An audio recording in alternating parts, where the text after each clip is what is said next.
반갑습니다. 제 강의를 잘 들어주시는 여러분을 축복합니다. 강의 설교는요, 좀 여러분들이 지루하실 수 있습니다. 특별히 이제 지금처럼 계속 하나님의 심판에 대한 말씀이 반복될 때에 좀 지루하다, 아유, 듣기 싫다, 뭐 이런 느낌이 오실 수도 있어요. 그것이 정상입니다. 그런데 강의 설교를 차례대로 잘 들으시면 그것은 굉장히 여러분들에게 하나님을 이해하고 성경을 보는데 유익하다라는 것을 말씀을 드리겠습니다. 이곳저곳 은혜 설교, 제목 설교나 본문 설교를 들으시는 것도 은혜죠.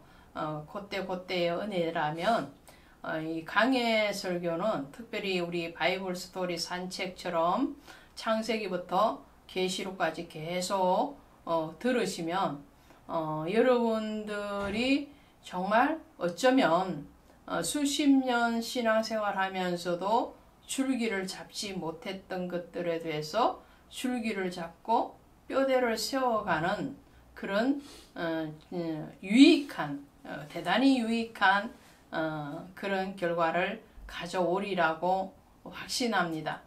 그런 의미에서 잘 들읍시다. 고맙습니다. 자, 오늘 49장 갑니다. 49장에 가시면 역시나 심판에 대해서 말씀을 하세요. 암몬, 그리고 에돔, 다메셋, 또 게달, 하솔, 엘람 여러 나라가 등장을 합니다. 하나님의 이 심판, 그리고 그 심판만 보면 우리는 참 무서움에 떨어야 되겠죠. 그러나 하나님의 자녀는 두려움에 떠는 것이 아니거든요. 그 말씀은 심판의 그 이면적인 모습을 보면 하나님의 사랑 보여진다는 거죠.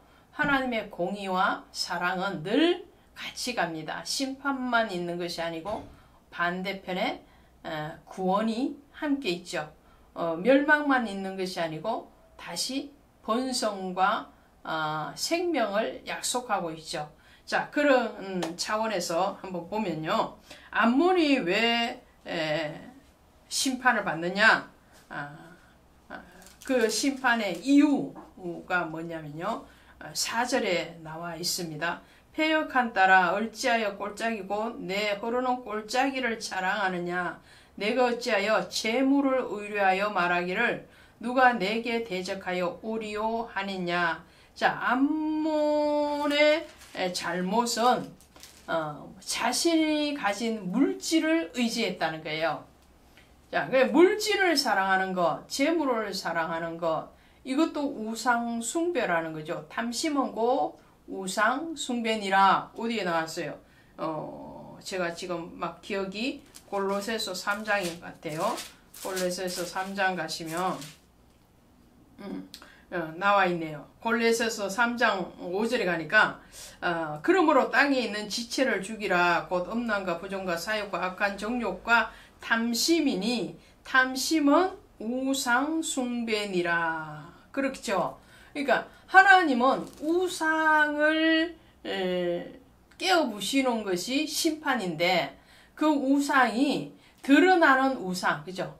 다른 신을 섬기는 그런 우상이 될 수도 있지만 자기 안에 그 우상이 만들어지기도 해요.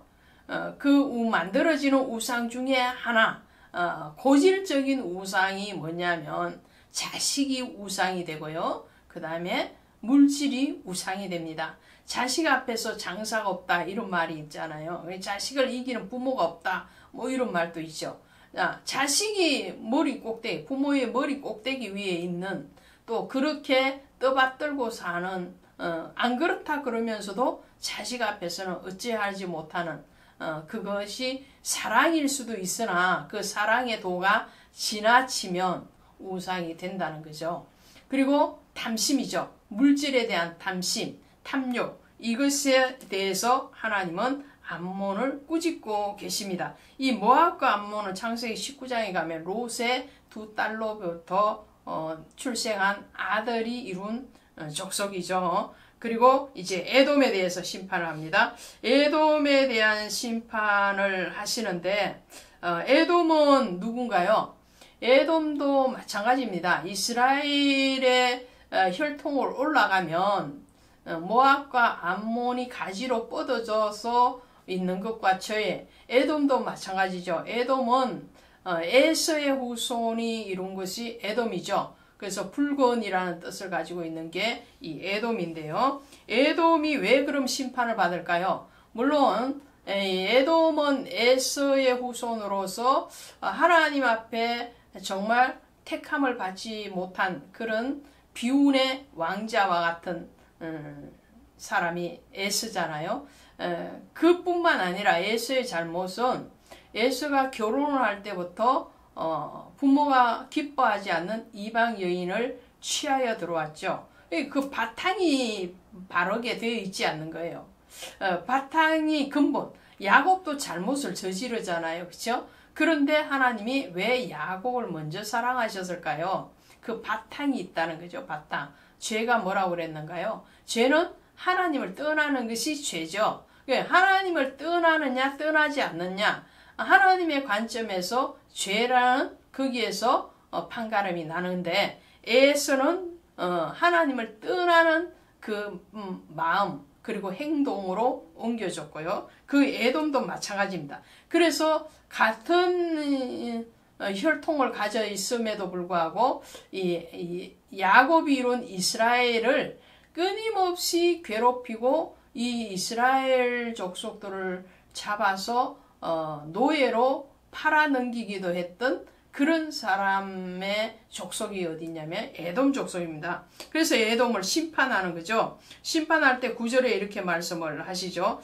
포도를 거두는 자들이 내게 이르면 약간의 열매도 남기지 않겠고 밤에 도둑이 오면 그 욕심이 차기까지 멸하느니라. 이 포도를 거두는 자들은 에돔을 점령할 바벨론 군대를 얘기합니다.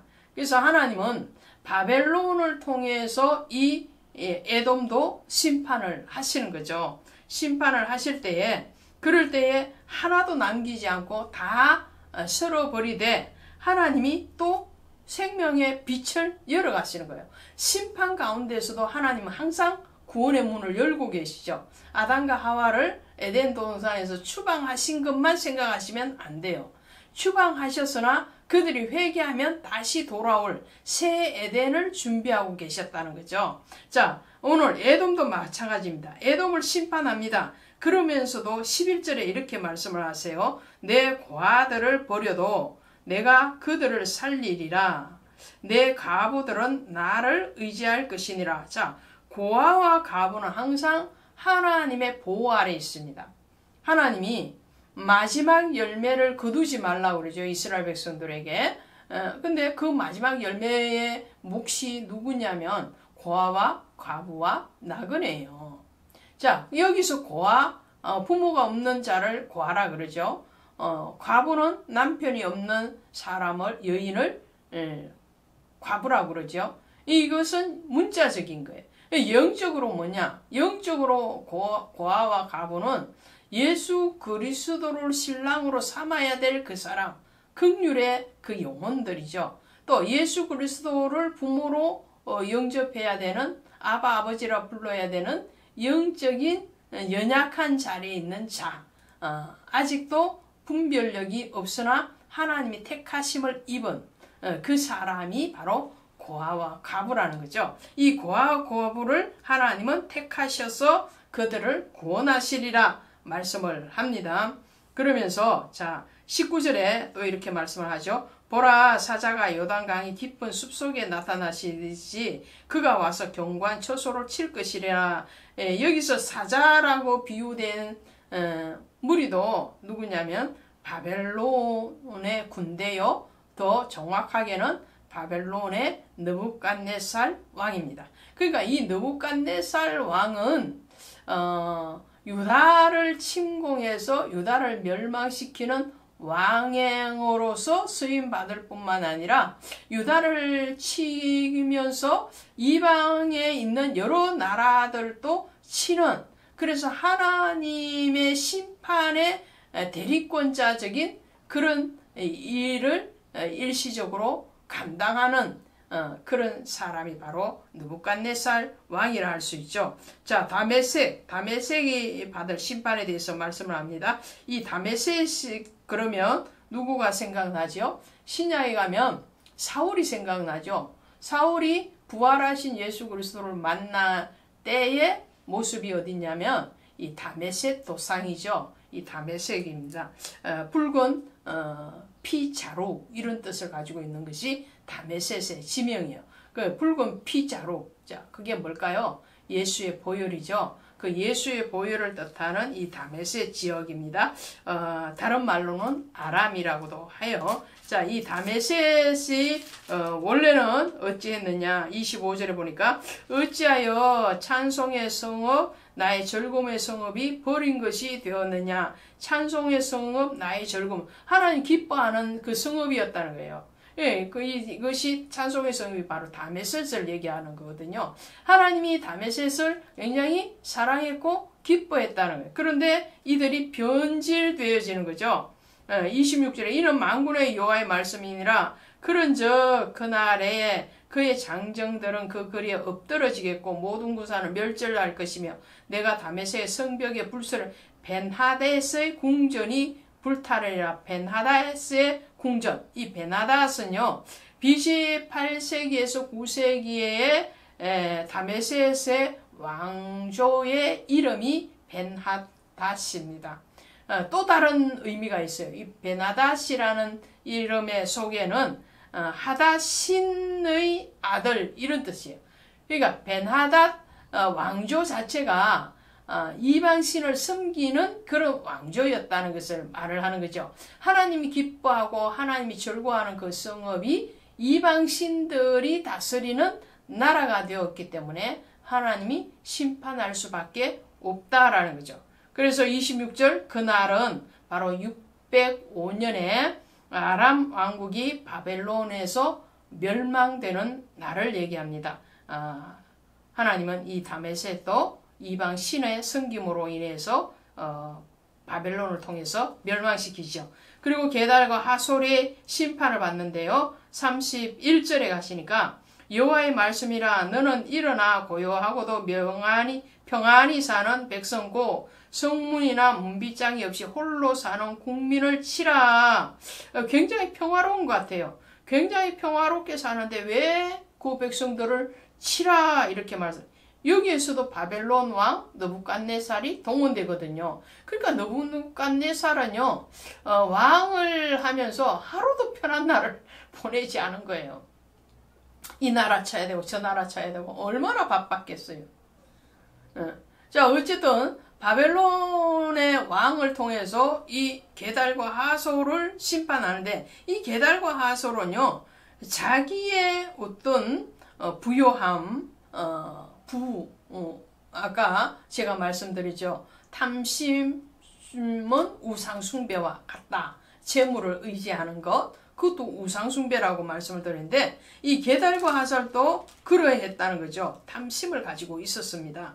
그 탐심을 가지고 그 자기의 부를 누리는 것, 어리석은 부자와 같은 거죠. 어리석은 부자의 비유에서 뭐라 하는가요? 그 부자가 그의 농사를 지어서 많은 곡식을 거두어 들이고 난 뒤에 속으로 하는 말이 창고를 더 많이 늘려서 지어서 그 창고에 곡식을 차곡차곡 쌓아놓고 여러 해 동안 먹고 즐기리라 이 말을 하잖아요. 그러니까 그 수확이 풍성함에 대해서 나누고 섬기고 또 주님을 위해서 어떻게 헌신할 것인가 선교할 것인가 이런 고민은 1도 하지 않은 거예요. 그리고 온전히 자기의 어떤 배부름, 땅의 이 배부름을 위해서 살려고 할 때에 하나님이 뭐라고 하시냐면 내 영혼을 오늘 밤 내가 취하면 네 재물이 누구 것이 될 것이냐 라고 꾸짖고 계시잖아요. 오늘 게달과 하솔도 마찬가지. 그렇게 평안, 여러 해 두고 평안히 살리라 이렇게 말을 한다는 것은 영적으로 하나님의 일에 전혀 관심이 없다는 거예요. 하나님의 심판과 구원에 대해서 전혀 경각심이 없는 그 영적으로 나태하고 게으름, 육적으로 물론 부자가 되기 위해서는 부지런했겠죠. 이 땅의 부자들 보면 정말 육적으로 부지런합니다. 새벽부터 밤까지 뭐 직장만 다니는 게 아니고 투잡, 서리잡 막 하잖아요. 주식으로도 벌고 장사에서도 벌고 뭐 농사 지어서도 벌고 여러 방면으로 돈을 걸어 모으는 것은 부지런해요. 그런데 영적으로 기도하는 자리에 단 1도 없고 말씀을 묵상하는 자리에 단 1도 없다면 하나님은 그를 어리석은 부자요 오늘 심판받는 이방 민족과 같지 너는 너의 탐심으로 인하여서 내가 징계하겠다라고 말씀하시겠죠. 자, 그 다음에 엘람이 받을 심판입니다. 이 엘람도 유다왕 시드기야가 즉위한 지 오래지 아니하여 엘람에 대한 여호와의 말씀이니라. 그리고 이 엘람이 의지한 것은 뭐냐? 군대력이었어요. 군대력. 35절에 보시니까 만군의 여호와가 이같이 말하는 보라 내가 엘람의 힘에 어둠가는 활을 꺾을 것이요. 이 활, 군대죠. 이 군대를 의지하고 엘람은 살았다는 거예요. 그랬을 때 하나님은 이 엘람을 멸망을 시키는데 멸망을 시키시면서도 한 번 더 볼까요? 39절에 이렇게 말씀을 하죠. 49장 39절입니다. 그러나 말일에 이르러 내가 엘람의 포로를 돌아가게 하리라 여호와의 말씀이니라. 할렐루야. 엘람을 멸망시키시면서도 하나님 지금 뭐라고 말씀하신 거? 말일, 이 말일이 언제요? 신약의 시대입니다. 복음의 시대입니다. 천년 왕국이 이루어지는 그때에 하나님은 엘람도 다시 하나님의 백성 삼으시겠다. 포로에서 돌아가 유다 백성들이 바벨론 포로에 잡혀갔다가 70년 만에 다시 돌아오게 한 것처럼 이 엘람도 포로로 다시 돌아가게 하겠다. 다시 포로에서 다시 돌아오게 하리라. 자, 이 말씀은 하나님의 구원은 온 열방을 향해서 열려 있다는 것을 말씀을 하죠. 출애굽할 때에 이스라엘 백성들만 나온 것이 아니죠. 중다한 잡족이 함께 나왔습니다. 그 중다한 잡족이 누군가요? 바로 이방인들이죠. 자, 저와 여러분도 이전에는 이방인이었습니다. 지금 믿음 안에 구원 안에 들어왔지만 아직 들어오지 않으신 분들도 계시죠. 지금 제 강의를 혹시나 시청하시는 분 중에 그리스도에 대한 확신이 없으신 분들 그리스도에 대한 구원의 확신을 가지시기를 바랍니다. 그러하면 여러분들도 이제는 이방인이 아니고 하나님의 자녀가 되고 하나님의 거룩한 백성이 됩니다. 할렐루야. 그 자리에 여러분들을 초청하면서 오늘 49장 강의를 마치도록 하겠습니다. 고맙습니다.